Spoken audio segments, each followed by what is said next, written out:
지금 대한민국에서는 한편의 영화보다도 더 믿기 힘든 일이 실제로 벌어지고 있습니다. 2024년 12월 3일 대통령이 계엄령을 선포한 사건. 그로 인해 지금 대한민국에는 내란 특검이라는 전례 없는 수사가 시작됐습니다. 이게 도대체 무슨 이야기인지, 왜 이게 그렇게 중요한 일인지, 정치에 익숙하지 않은 분들도 이해할 수 있도록 차근차근 설명해 드릴게요. 내란 특검이란 무엇인가? 내란 특검이란 말 그대로 내란 혐의를 수사하기 위한 특별검사팀을 뜻합니다. 2025년 이재명 정부가 출범하면서 가장 먼저 추진한 것이 바로 이 내란 특검이었고, 이는 윤석열 전 대통령이 재임 중 선포한 비상계엄령과 관련된 중대한 혐의들에 대한 수사를 위해 출범한 것입니다. 여기서 가장 핵심적인 혐의는 두 가지입니다. 내란죄와 외환죄. 내란죄는 국가 권력을 무력으로 전복하거나 헌법 질서를 파괴하는 행위를 의미하고, 외환죄는 적국과 결탁하거나 국가 안보에 해를 끼치는 행위입니다. 이런 혐의는 대한민국 헌정 질서를 뿌리째 흔드는 중대 범죄로 공소시효조차 없습니다. 그럼 이게 어떻게 시작된 일이냐고요? 2024년 12월 3일 당시 윤석열 대통령은 비상계엄령을 선포합니다. 하지만 문제는 이 계엄령이 헌법상 허용된 조건에서 벗어난 상태에서 선포되었다는 점입니다.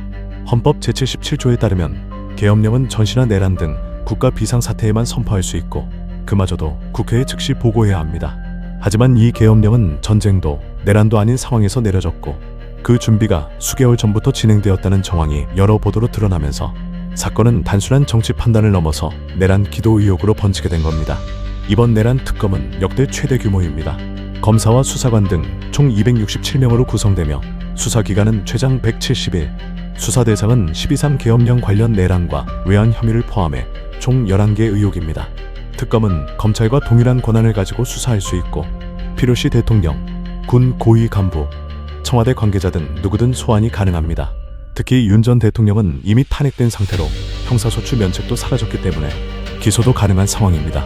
이 사건은 정치권을 둘로 갈라놓고 있습니다. 더불어민주당은 헌정질서를 바로잡는 수사라고 강조하며 강력히 지지하고 있고, 국민의힘은 정치 보복이다라고 강하게 반발하고 있습니다. 일부 극우 단체들은 이를 쿠데타라 주장하며 폭력적 선동까지 나서고 있고, 이에 대해 법조계에서는 이 역시 내란 선동에 해당할 수 있다며 우려를 표하고 있습니다. 지금은 특검 준비 단계로 7월 초부터 본격 수사가 시작될 것으로 예상됩니다. 만약 수사 결과 윤 전 대통령의 내란 혐의가 입증된다면 그는 무기징역에 해당하는 중형을 선고받을 수 있습니다. 외환죄가 추가로 입증된다면 상황은 더 엄중해질 수 있죠. 반대로 무혐의일 경우 정부의 정치적 부담은 커질 수 있고, 특검 자체에 대한 정당성 논란도 커질 수 있습니다. 여러분, 이건 단순히 과거 권력자에 대한 사법 처리 문제가 아닙니다. 대통령이 마음대로 계엄령을 내리고 군을 동원할 수 있다면 그건 민주주의가 아닙니다. 독재죠. 이번 내란 특검은 정치 이전에 헌법과 국민주권의 문제입니다.